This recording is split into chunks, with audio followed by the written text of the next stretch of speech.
It is your Classic Metal Show right here on the ClassicMetalShow.com. That's brand new American Dog from their latest release, Chris, called Neanderthal. Yeah, good stuff. It sounds very primal to me. And the name of the tune there, I picked this for you, Chris, only because of our Snatch Chat talk as of recently. All right. Who's she killing? And killing it on vocals is our good friend Michael Hannon of American Dog. Welcome back to the show there, Michael. Long time no speak. It's so good to be back with you bastards. I mean, my vocals really have improved. It's all that years of vocal training. I've read that alcohol, preserves things, so I've been drinking a lot to make my vocal cords preserve themselves and do better. Right. Well, you know what? For a band out of Columbus, Ohio, who doesn't get the accolades that you should, you guys always amaze me with the quality of material that you turn out when you do put out a new CD. And, when a guy like Matt O'Shaughnessy plays you on the show, it's got to be good. Matt's really been a big supporter of metal for a long time. I think his show's been going like 20 years or something. Yeah, well, his dad owns the station, so I don't think he can get fired. Yeah, that's cool, yeah. His dad owns the station. Why are you going to make the guy try and badmouth this guy? Yeah, come on, so what? Good for him, he's playing metal, It's owned by the O'Shaughnessy clan. The whole Irish clan owns that station. Well, no wonder they like me. I'm an O'Hannon. There you go. As a matter of fact, I just had a 7-course Irish meal before we did this interview. Right. That's a 6-pack and a potato. Well, let me feel you right, make you feel right at home, Michael. We're glad to have you on the Classic Metal Show playing the brand new American Dog. Yeah. All right, dude. Let's get a little bit serious if we can for a minute. As I told you through emails and texting and whatnot, love the new record. Seems like you guys have really kind of found your sound now. It seems like the experimentation from like 3 albums ago is pretty much gone, and it seems like you guys have really settled into a niche or a sound. You feel that way or no? I think we've always developed a bit, but you're right. I mean, there's only one curveball really on this album, I think, or 2 maybe. And the one curveball is Sun Won't Shine. It's got that weird intro mellow bluesy kind of thing, which kind of Doors-like, and it turns into ZZ Top at the end. And then there's The Devil Inside, which has that weird, we did backwards masking shit in it. But yeah, it sounds like American Dog. This is our first album as a 4-piece, and it's weird, because before Steve always played both rhythm and lead guitar parts. And I always thought, well, that's just how it's going to sound when we have a second guitar player. But they actually play a little bit different than each other, so you can feel the difference when there's 2 guitar players playing on the same album, I think. Sure, and that's one of the things that you notice right away listening to it. This is the thickest sounding record that you guys have done. Not that the other ones didn't have a big sound, but this clearly having an additional guitar player really beefed up the back end, especially in like the rhythms and the bridges. Not so much in the solos, but in the middle parts. Yeah, I agree with you. I didn't think it would be like that, but it did, because it ended up like, we got the new guy, Vinny, who was in the Gods for, quite a few years. And he, now we got him doing, so he did some of the leads as well. And we got him overdubbing his rhythm parts. So it's like, you got 2 guitar players with overdub stuff. Nice. Well, Michael, talk a little bit about how this record came to be. Talk a little bit about the production of it and the writing of it. And I know you guys don't spend a lot of time writing, but am I wrong in thinking that you guys spent a little bit more time this time than you have on previous records? Bingo, we did. Because basically we got the new guy, and we wanted to come out with new material with him, and he had to learn all the old stuff, so we practiced a lot more on it. And as we were teaching him the old songs, we were writing new stuff with him, and it took us longer than we mostly do. Now, when we went in the studio, we were prepared, and once again, we were done in 4 or 5 days once we go in the studio, but that's because we're prepared. We don't go in and, write them in the studio, because we don't have that kind of money. Well, Michael, at what point did you decide that you were going to add a 4th member to American Dog? What influenced your decision to decide that you needed to fill out the guitar arrangements a little more than what you have in the history of American Dog, which is going, into 14 years now? Yeah, this is the 15th year, actually. Well, see, I was close. Yeah, and we just thought, let's give it a try. And for years we've been thinking about it, but we kept chickening out. We said, well, it ain't broken, don't fix it, you know? We said, fuck, let's shit or get off the pot and dry this thing. And we just we figured if it doesn't work with the new guy, we can fire him and go right back to what we were before. And what is that? 3-piece, you know? Okay. Which is, you know, we can still be playing, you know, Dumpwater, Ohio at the fucking biker bar. Right. So we tried to just, you know, what the hell, we can always do that anytime. So let's try this with a 4-piece and really go for broke on it. Sure. And we spent every dime we've had on this album. I mean, even to the artwork. We licensed the Frank Frazetta artwork. You know, we've spent more money on this album than we ever have. Well, in your case now, Michael, who's the Warren D. Martini and who's the Robin Crosby now? Well, which one was the junkie? Robin. I'm not much of a rat guy. I mean, I gave up after the EP, but well, you know, Steve's always going to be the guitar dude, but we do have Vinny, the new guy, does get a lot of leads on the album. He gets like 3 or 4. Sure. And he's our Wurzel. Martin Popoff called him. He said, I see you dug up Wurzel and put him in the band because he's got the same hairdo. So no rivalry within the band then? No. You know, it's funny. You know, Steve's still his regular self, and Vinny's kind of like the Joker in the band. Sure. Now, where did you comedy? So where did you find this Vinny guy? Is he a local guy or is somebody that you've been friends with? He lives in Pittsburgh now, but he lived in Columbus for years, and he was played with the Gods for quite a while, and he was in a band called Planet Nine, who we played a bunch of songs with. Sure. Right. And you just decided he would be a good fit for your 3-piece. Yeah. We've always got along as people. You know, he spent the night at my house. I always have to be on top, though. And it was like, you know... he drank a lot of beer, so we thought, hey, it fits right in. Nice. Well, it's like Hazard, you know. Michael, you know our drummer. The big news in the American Dog Camp right now is this tour that you're sort of on, I guess. I mean, you're on it. You're out playing gigs, opening for Tesla. I mean, that's a major score for you guys. How did that come about? That is just right place, right time. You know how it works, man. After 15 years, we were finally in the right place at the right time. So we kind of had an association with the Tesla guys for a long time because when I was in Salty Dog, which was signed to Geffen, you know, Tesla was on Geffen. Okay. And they got a guy named Hannon in the band. No relation, to be quite honest. We both have the same A&R guy at Geffen. So I'd always run into the dude. It's like, and when he did solo shows, American Dogs opened up the shows in Cleveland and Wapakoneta, around Ohio. And then the other new guitar player, the only non-original in Tesla is Skiotch is no longer in the band. They got this guy named Dave Rude, and we opened up a couple of his solo shows here in Ohio. So we kind of had an association with Tesla for a while, and there was an opening to get on some of their dates, and we jumped on it. Sure. Now, are you guys like direct support? Like you're right before they play? Yeah, absolutely. So you're playing the full rooms.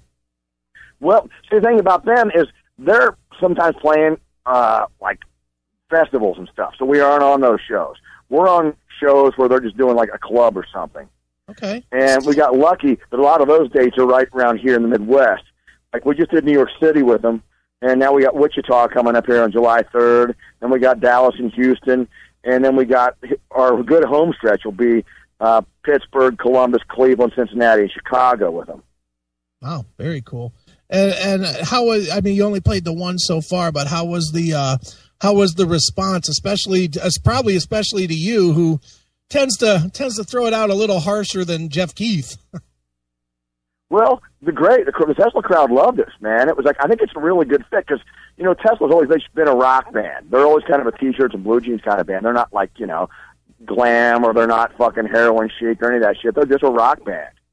I think they've been pretty consistent throughout their career, other than that, you know, acoustic album, which probably did the best for them. Right.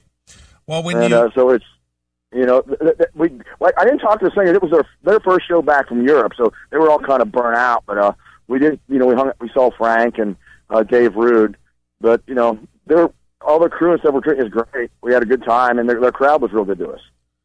So you basically blamed their burnout on a European tour. Well, you could tell they were tired because, I mean, that was their first day back. They had just flown in from fucking Europe. You know, that fucking is a 14-hour flight, dude. That will fucking burn out anybody. Michael, you're then you got to drive. Then you got to drive in to load in at 4:30 in New York City fuck, that's where you go fucking a quarter mile. It takes you 2 hours. And good luck parking. Michael, I think you're missing my subtlety here a little bit, but that's okay. Oh, okay. Yeah, probably. Yeah. So when you hit Chicago, will there be a guest list that says Neely from the Classic Metal Show?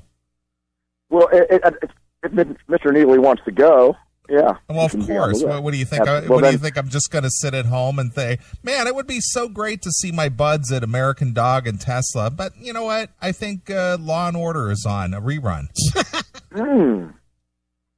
I want you hot. But, yeah, I'll get you on the list, dude. No problem. Nice. Well, again, Michael, congratulations on the new record. And let me go back to what I started the interview with, is that you guys always seem to do very quality work, and you work right out of Columbus. You've never had a huge budget, but every time you turn out something, it's top-notch quality, even the live stuff. Now, what do you attribute that to? Is it due to the the producer that you have, the studio set up? Because I know that with limited budgets, you can't spend $1 million on a production. I mean, it's a few thousand. All the above, and working hard. Well, like I said, we don't go in the studio half-assed. We practice our asses off in Steve's basement. We go over everything over and over. We do it without lead guitar. Then we do it, no vocals. We do it like that over and over till we got it so it's so tight. And then we go in and just do it. I mean, like, the album's done in 4 or 5 days tops. And we have Joe Veers. He's fantastic. Well, he's done every album for us. Well, being that I met you briefly when you were in Salty Dog, so many years ago. That was in Victorville, wasn't it? Victorville, California, yeah. Yeah, I remember that. The old German guy owned the place, and we still ice cream sandwiches from him. Well, he was Danish, but regardless. Same thing. Carl and Nelly. They still. Yeah, a great guy. I like him. Yeah. Well, let me ask you something. Can you remember what your budget was for Geffen Records for your Salty Dog release? Oh my God, we spent like $375,000 on that fucking record. Right. Now today, this Neanderthal, when you go head to head, what do you think is a better record? I like Neanderthal better. It's a little harder. And I like my singing better. Well, regardless of that, I'm talking quality, production-wise, all that kind of stuff. I'm not speaking song or structure. Okay. I got to say that the drums sound incredible on the Salty Dog record. They really do. And it was recorded with a genius named Jeff Workman doing the engineering. So I got to give the drums a bit of an edge because it had that huge room that Rockfield's famous for. But other than that, everything else sounds better here. Sure. Other than the drums. Now, what do you attribute that to? The big room and the time and one song per day. Right. I mean, it was like that in depth when you'd record there. I mean, this guy worked with fucking Queen on Night at the Opera. Nice. That's the kind of engineer you got. I mean, so it was like, it's kind of hard to top that. Let me ask just a quick question in here, Michael. What costs more to have that producer or that engineer and nothing else, or the complete production of Neanderthal? The complete production of Neanderthal. Oh, really? Wow. I assume that guy would be like Mondo expensive. Well, you have to dig him up. He's dead. Oh, well, then he'd be real expensive now. Yeah, that motherfucker. We'd have to get some Reanimator green shell and stick it in him. But yeah. Nice. He's one of the old school. I mean, that's it. That's the only guys left like that. They're gone. Well, what do you prefer, Michael? Do you prefer the way that you did things back in the day, or do you prefer the way that you do things now?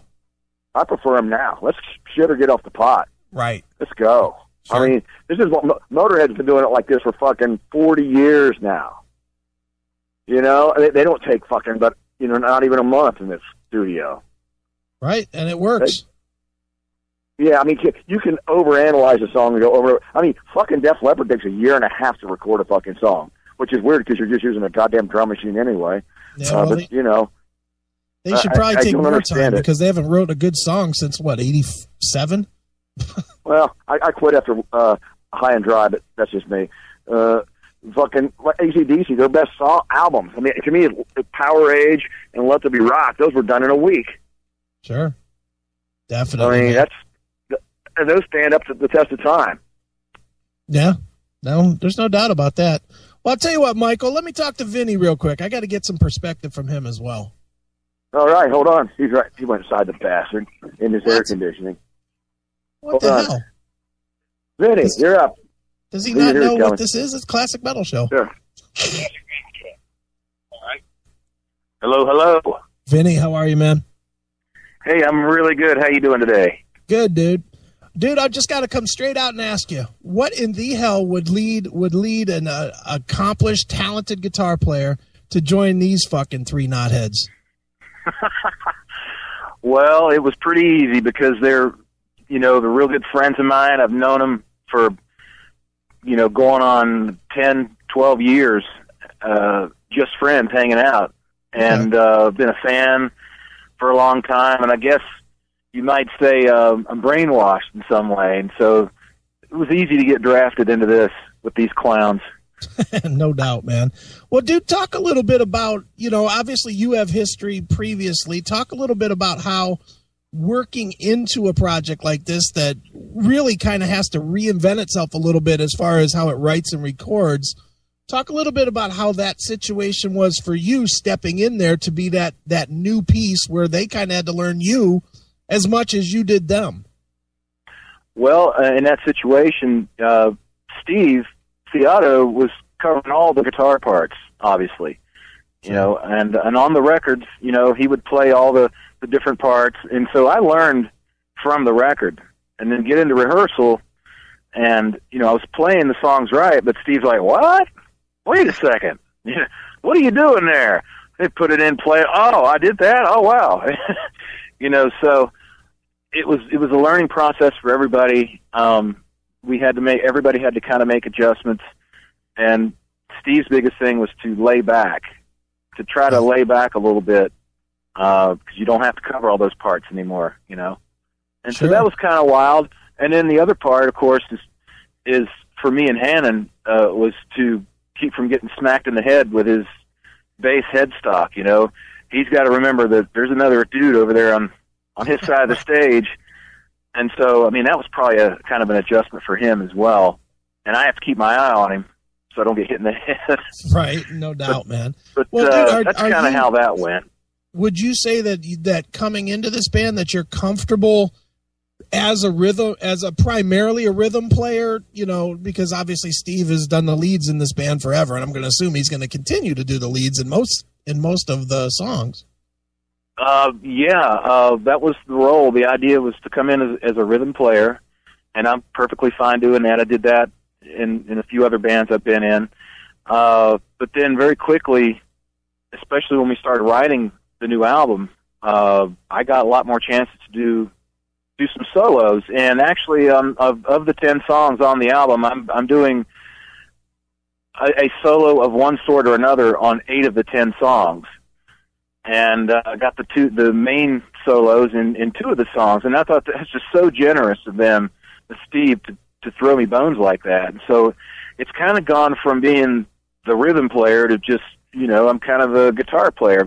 Obviously, the older material, like you said, that's pretty set in stone. Those songs have taken on a life of their own, and Steve covers the bulk of the leads in all of those. But as far as the new material from here on out, we're kind of almost splitting it down the middle, really, at this point even. So it's very, very cool, man. And I couldn't ask for a better situation. And again, it didn't start out that way, but it just kind of evolved into where I'm kind of a co-lead player.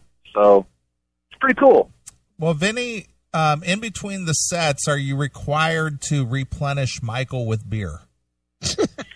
Occasionally. I've been asked to do a lot of chores and things like that. Right. But, I rise to the occasion. You got to do it, take one from the team within reason. Now, is that predicated on your position in the band? It's usually who's standing closest to the beer. Right. and often I am, You know, sometimes I'm closer to it than others. Now, are you required to clean up the rehearsal area once you're finished for the evening? Oh, no. We let Steve do that. Okay. Nice. It's his house. Sure. And it's his house. You clean it. and can you play Gotta Keep Her Running in Your Sleep? Oh, man. Yes, I can. From the Gods. Yeah. That was an interesting song to play because it was different every night. You never knew what Eric was going to say, you know. Sure. But I could probably play that with my eyes closed, yeah. Right. And is Eric Moore certifiably insane? I wouldn't know. But we're all insane. So the likelihood is yes. And because we all are. Sure.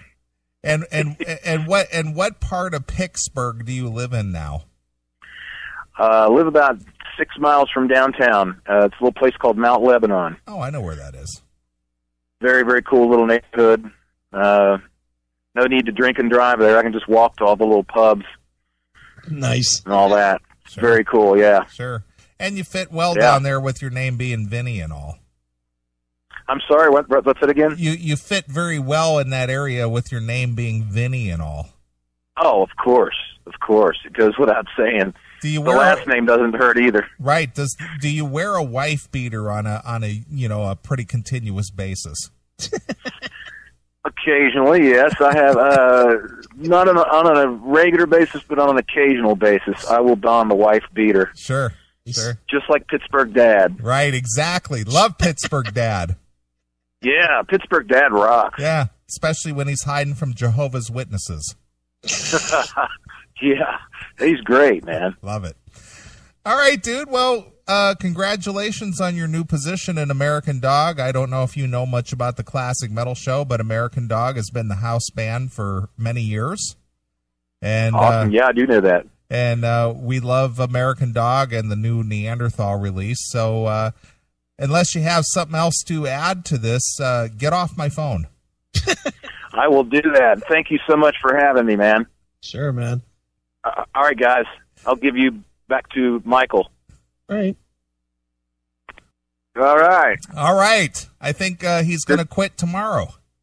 Did you read the script I gave him? I think he's going to quit tomorrow. All right. All right. Well, Michael, what do you want to tell us about this new record that Chris and I haven't covered so far? Well, just basically, go buy it, motherfucker. We're $18,000 in debt now. A lot of that's the Frazetta, the artists that did the album cover. Well, let's touch on that for a second. You mentioned that that's a very expensive piece to this. At what point did you decide that you needed this specific cover art, and what made it worth the money that you paid for it? Well, once again, right place, right time. All the stars have aligned for us on this album. Like, we had the song called Neanderthal, and we were going to call it that. So that's the name of the album, Neanderthal, okay? And our artist, Joel Robinson, who did our Poison Smile, and he's done our artwork for a long time, he does horror conventions, and he was working with one of the Frazetta people. And Bobby Jam, he said, man, this band I'm working with, American Dog, their album's going to be called Neanderthal. And he said, well, my dad did a painting called Neanderthal, and we got the rights to it. What would you want him to do it? And blah, blah, blah. And we got in touch with him. We got to use it. So it's like really special for us to have a Frazetta. I mean, Frazetta, for the people out there who don't know, he did those big Molly Hatchet album covers. He did Nazareth, Expect No Mercy.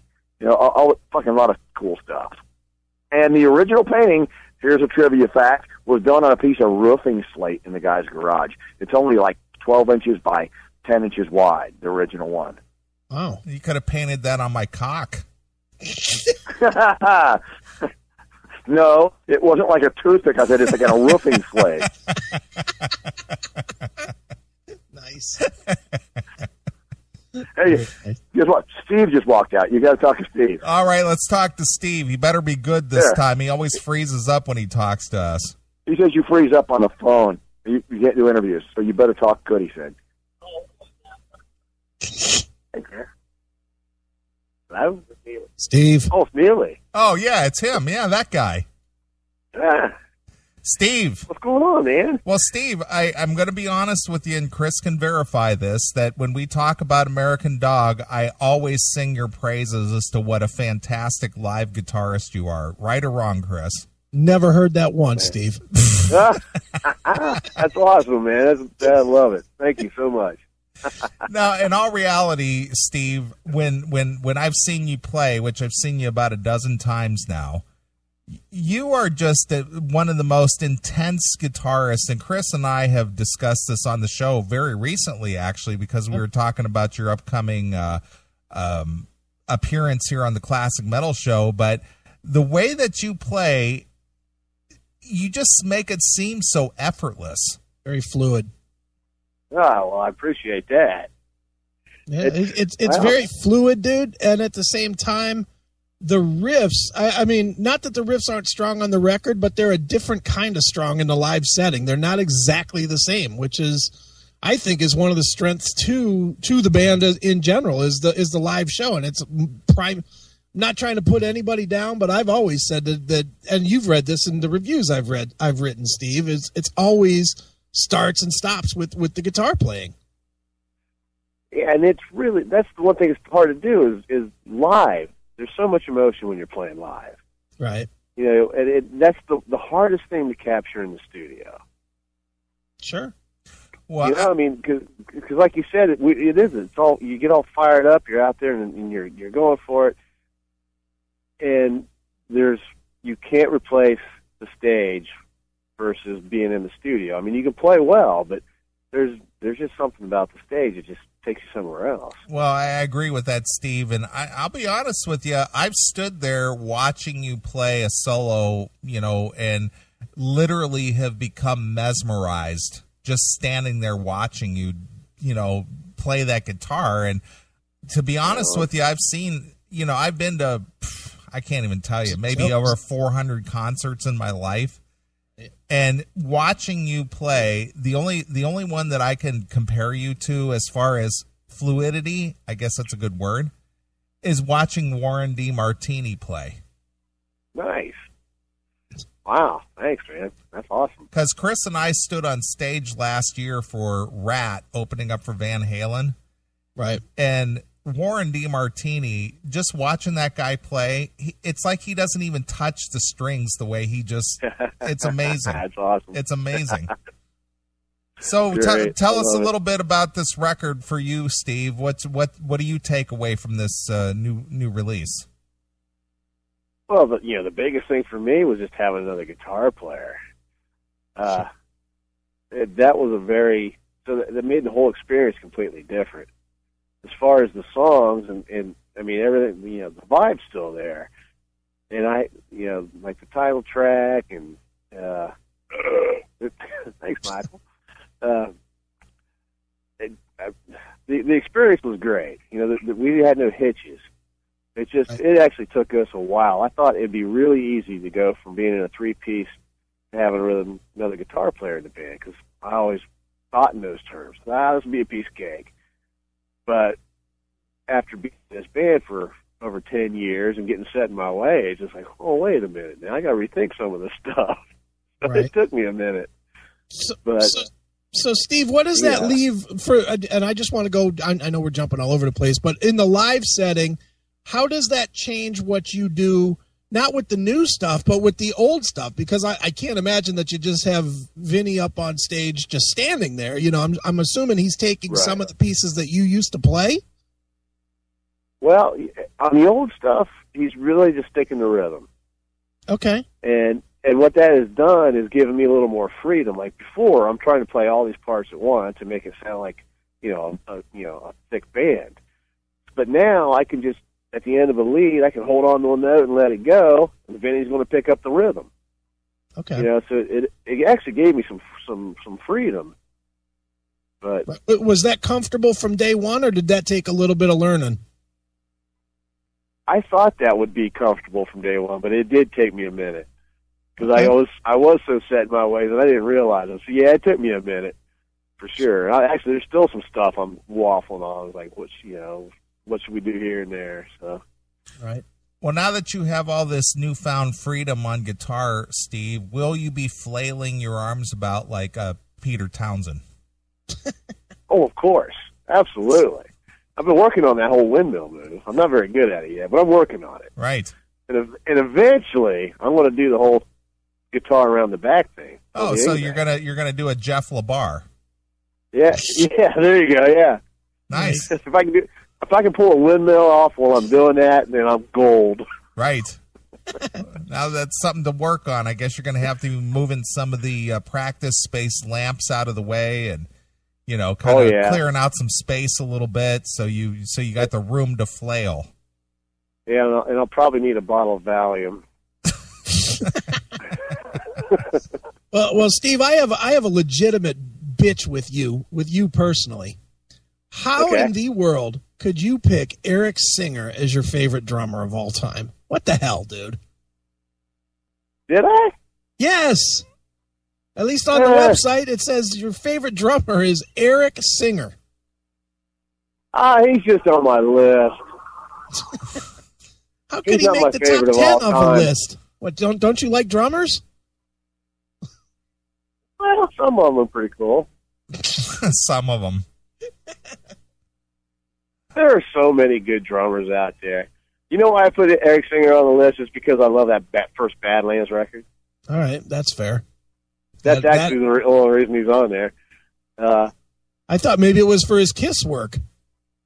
Oh well. Gee, I forgot about that.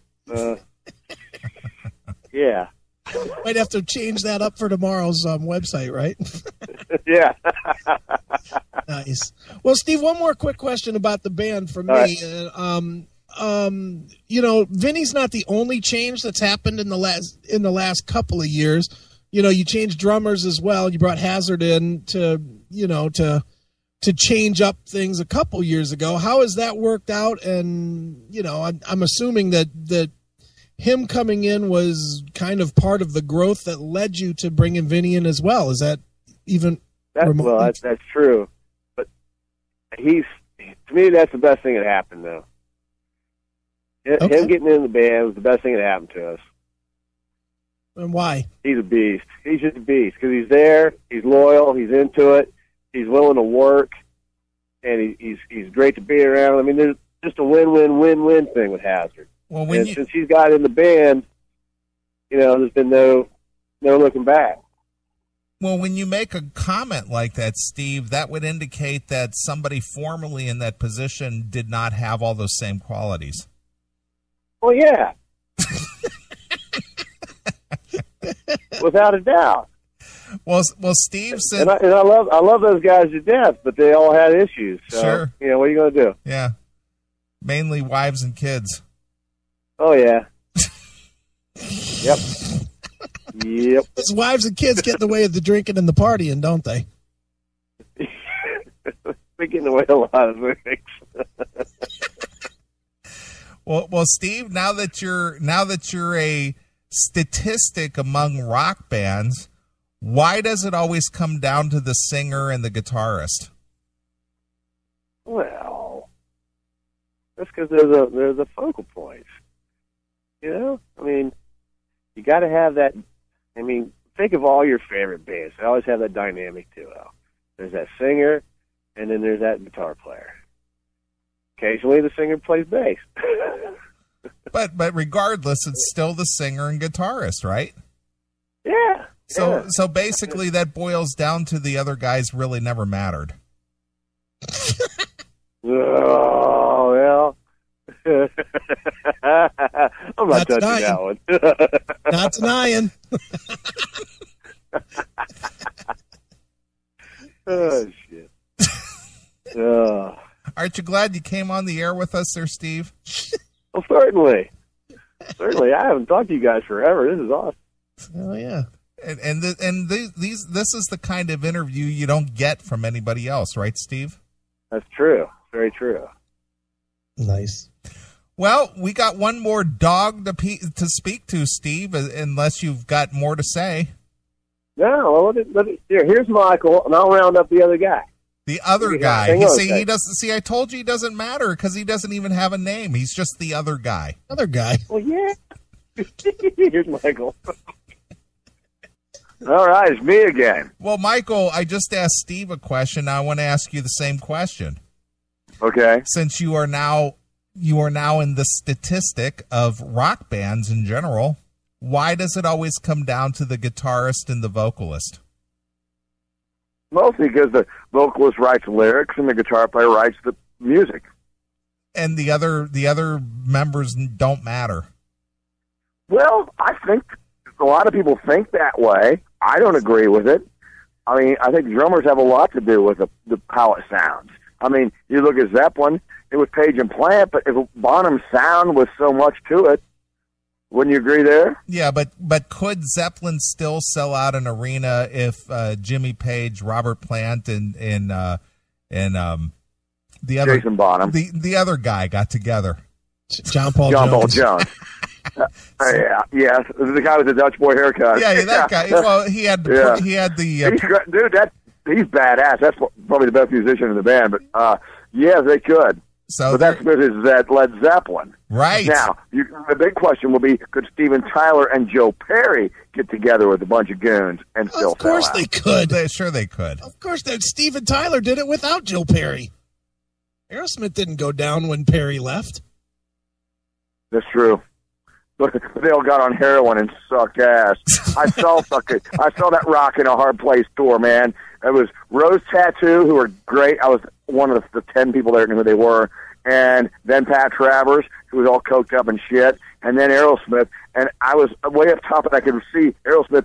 Steven Tyler was reading all the lyrics. They had them taped on the stage. Even Dream On, he was reading them. They sucked ass. It's good to know that things haven't changed very much for Aerosmith. They're not a good live band. No, yes, they are. I've seen them great, and I've seen them horrid. Stop it. I've They're seen Ted not a Nugent good kick their live ass. In the 70s, I saw Ted Nugent kick their ass so many times. Yeah. I mean, I've seen them a few times, and I've seen bands that, nothing against this band, they're one of my favorites from the 80s, but I've seen them twice with Skid Row, and Skid Row just smoked them. Oh, Skid Row. That Slave of the Grind album is just phenomenal, I think. Oh, yeah. And, they were a great band. Sure. I mean, I've not seen them with the new singer, so I can't even don't waste say your about money it. or your time. Has anybody seen him with the new band? Yeah, don't waste your money or your time. I've seen him a half a dozen times, and actually Chris and one of our hardcore listeners went to the Akron Civic and saw them a few years ago. Yeah, we did, and it was something. Oh. You ever go to karaoke sober, Michael? You ever just one night? Have I ever watched? Do you ever go to a karaoke bar sober? I've never gone to a karaoke bar, period.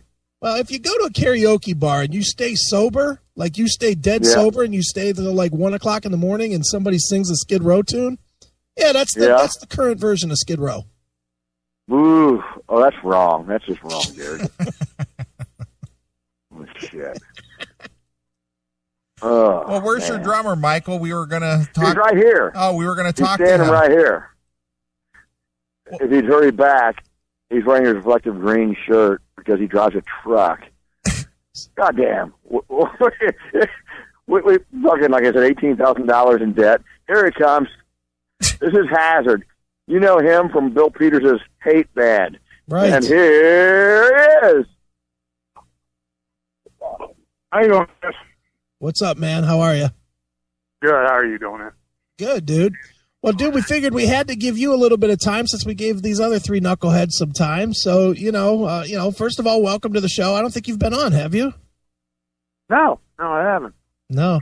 Neely, let me just tell you my favorite Hazard memory was, I forget who you guys were opening for, but you were playing at, I'm going to say at Tower City on a side, I don't even want to call it a stage, like a side piece of wood that was set up for you guys to play. They were playing on a pallet.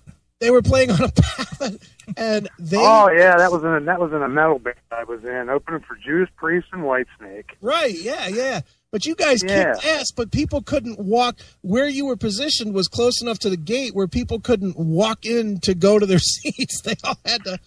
there was like enough of a crowd that came over to see what you guys were doing. And I forget what your singer's name was in that band, but he was like running around all the way into the people walking in and yelling at them and stuff. It was fantastic.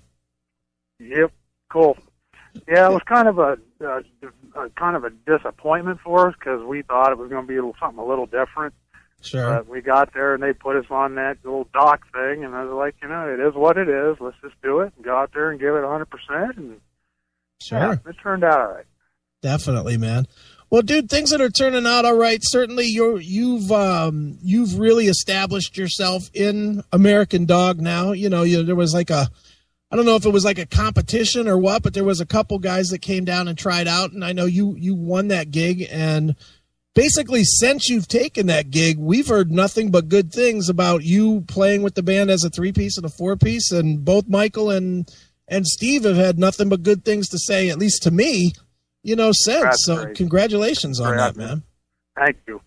I love this band. I love the guys. I mean, just we get together and we start writing and everything just clicks. Sure. And it's it's one of the best ventures I've ever done, and I can't be more than happy to be in this band. Sure. Now, when you joined the band, did you realize what you were getting into? And not so much the partying and whatnot. I know we joke around about the partying and whatnot, but this is a hard-working band. I mean, this is, regardless of if there's been worldwide success or whatnot, every summer you guys are in Europe or Japan or wherever it is that you end up going. And I mean, and American Dog plays a lot of gigs, and it's got to be difficult to be in a band like this, no? It is. It's very difficult. It's getting easier as the years go by. When I was coming down to audition, they sent me some CDs and a couple of the 2 DVDs, and I have to say I was a little intimidated at first because I haven't really done anything major outside of local stuff. And watching some of the DVDs, I was kind of like, this is the net for me. And I come down here and meet them for the rehearsals and everything, and yeah, it was kind of a big deal. And I was a little intimidated, but after a couple times, it felt right, and everything just kind of clicked. And going on the European stuff like that, I mean, it's something new and fresh. I enjoy it. Now, Hazard, before you auditioned for American Dog, were you familiar with them beforehand? Yeah, with a couple of their tunes. I don't know if I can say this or not, but Sometimes You Eat that song. What song is that? Sometimes You Eat the Pussy? Is that the song? Sometimes You Eat the Pussy. That's the song. I was familiar with that song. Why were you familiar with that song? Why were you familiar with that? Somebody up in my hometown had the disc, and they played that song all the time at parties. And who would that be? You want to give a shout out to somebody who introduced you to pussy? No, I don't. Actually, it's an old ex. I don't even want to give a shout out to her. Oh, okay. Wow. You don't deserve a shout out. Wow, that's all. And she played that song? She played that song? Was that a message to you, Hazard? Was she trying to send a message? Oh no, there's no message needed for that. Oh, okay. She got into the bands, and she got into more of the regional and local stuff. She followed a lot of bands around. That's kind of how I met her, and she had that disc and played that all the time. So did she have a lurid secret past where she may have banged Michael at the Hi-Fi Club at some point? You know what? It's possible because he's probably banged everything from here to California. So I wouldn't put it past her or him. Nice. So. Well, I'm glad to see you've got a good attitude about it. As long as I know about it beforehand, so I can stay away from it. Sure. Nice, Hazard. Now, do you happen to drive a 1969 Challenger with a 01 on the door? No, I do not. No? So this isn't the Dukes of Hazzard I'm speaking to? No, I don't. Oh. And my nickname has really no relevance to music whatsoever. It goes from I picked up the name from I was working at our house, and I had my foot ran over by a forklift twice in 2 weeks. Once by myself, I did it myself, and then somebody did it 2 weeks later. Nice. They just started calling me Hazard, so. And it fits, and it's stuck, because I'm always banging my head off of something. Right. 6'3", and it's kind of hard to get under some of these doorways. So do you use your forehead as a third stick on the drums? I have done that. I have done that. After about 6 Jack and Cokes and a few beers, my head tends to hit a lot of drums. Well, excellent. Sounds like you're a perfect fit for that misfit bunch out of Columbus. Yeah, I don't do that now. Not anymore. That's back in my young, stupid days. It's all professional now on stage, and all the partying happens afterwards. Right. Well, what do you want to tell us about this new release, Neanderthal there, Hazard? What hand did you play in this? Say that again? This new release from American Dog, Neanderthal, what hand did you play in this? How much input did you have on this aside from showing up and banging your head on the snare drum? The guys have really opened up and gave me, some freedom to put some input in. Sometimes it's welcome, sometimes it's not. And that's one thing I like, about playing with these guys. It's just a lot of creative juices going on at all times. And, if something works, we try it. And if it doesn't work, it doesn't get put in. And I think this is one of the best albums. I mean, Red, White, Black, and Blue. I mean, that's a classic. Sure. But this is right up there. I mean, it's definitely got some bottom end to it, and a lot of good songwriting. And I love it. It's a great album. Excellent. All right, Hazard, I've had enough of you. Why don't you give me the phone back to Michael? All right, we'll do. Hey, Chris, you have a good night, buddy. We'll see you somewhere. All right, man.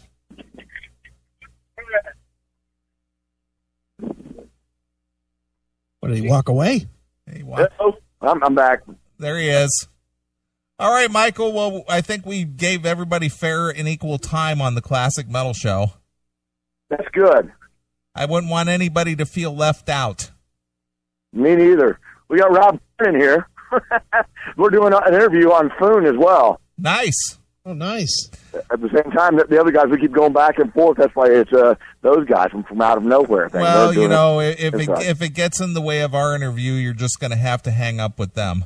Just tell Oman he waits his turn. We're on first. See, they're not. It's not phone. They're in the room drinking our beer. The bastards. Yeah, well, then tell him he can wait his turn. This is the Classic Metal Show. I will. I have. That's why I'm out here with you, aren't I? Yeah, fuck them guys. I'm not going to do that. Not my style. Right. We love Rob to death. His Chicago book was fantastic. Oh my God, that's great. That's the greatest toilet book ever. Although I got Chris's book. I ordered off Amazon. I've read the first part a little bit, and it was so depressing I put it down. So then I jumped forward and I found a cheap trick part, which I kind of liked. But I got to go back and really read it in order. But yeah, you'll probably like that Atlantic City chapter. That's good. That's got concerts and pussy and everything in that chapter. Well, see, now you're talking my language. But yeah, dude, the beginning of the book, it was so depressing. I said, I had to put it down and go watch cartoons or something. Nice. What the fuck is wrong with you, man? It's not my happiest moments, that's for sure. Yeah, good God. All right, Michael. Well, I think we've spent enough with you and your clan, so why don't you throw out all the plugs and where you're going to be and where can we come see you and how can we get the record and all that good stuff. AmericanDog.us. Not com, not net. AmericanDog.us. It's pretty fucking simple. Just fucking live it, learn it, love it. AmericanDog.us. That's where you go. You should be there every day, all the time. Watch the videos, buy the fucking CDs. Won't you fucking help? We're $18,000 in debt. We're on tour with Tesla and losing fucking money. Please fucking help. That's all I want you to do. We're going to Texas. We're going to Oklahoma, Kentucky, Iowa, all the hot spots. Come on. Nice. I'm with them. Yeah. Okay. Now, Cleveland. Cleveland, we're at the House of Blues on Tuesday, the 19th of August. We're in Cincinnati on the 20th at Bogart's, great neighborhood. Make sure you go walk around and visit the locals. We're in Pittsburgh on the 14th. Columbus, Ohio at the Newport on the 15th. Make sure you go east and visit the locals there. It's really a nice neighborhood, too. We're also in Chicago, a great place. Go make sure you hit and visit the South End. It's nice and safe, kids. Make sure you wear your fucking Beaver shirt. It's a wonderful place to visit. And we'll be everywhere. Just go to our website. You'll find all the concert dates. Excellent. Nice. All right, Michael. Well, we appreciate you taking the time as always. You're always welcome to come on anytime. I saw you pop in the chat room there a couple of weeks ago. Yeah. Yeah. Once in a while we get those celebrity guests in the chat room. Does Poop Finger ever visit anymore? He doesn't. He doesn't like us anymore. What happened to the Poop Finger? I don't know. think he moved to Kentucky. We literally lost him 3 years ago or better. Yeah. That's I see him on Facebook every once in a while, but I don't know why he doesn't listen no more. Nah. Once you get a Poop Finger, you don't ever go back. Right. But anyway. Well, Michael, I want... Well, we love you, and come over to American Dog before they come all over you. That's what I got to say. There you go. Well, Michael, let me ask you something. Since you do a lot of press for these records and stuff, and I don't pay much attention to what other people are doing, to be honest with you, when it comes to interviews that you do compared to what Chris and I do interview-wise, what do you like better, the open forum, or do you like the more structured interview? Well, I like to be unstructured. Yeah. Of course. I like this talk. You guys are like old friends. Actually, it's harder to do an interview with you. Really? Than it is with a regular phone. Because, well, you know me and you know my bullshit. You know my lies and horse shit, right? So I can't pull one over on you. I can't say, yeah, you know, we sold 100,000 records in that last one. Because, you know, what a bunch of bullshit, right? But, so with you, I got to kind of be honest. And which is really difficult for me. Nice. It's like talking to a woman that already knows you're a bullshitter. Right. So, I prefer talking to a stranger. She doesn't know my lies and bullshit. Right. All right, Michael. Well, the new release is called Neanderthal. Go pick it up today. And, you know, the tradition, Mike, we always let you pick a departing song and tell us a story about it. Well, let's play a love song. I really think we had a nice, real pop, catchy song. It's called Dirty Fun. And it's one of those songs I wrote about two different women. I kind of combined it so they wouldn't, like, really figure it out. And Dirty Fun. It's a good, catchy song. This is American Dog on the Classic Metal Show, here. Well, here it is. Dirty Fun exclusively here on your Classic Metal Show.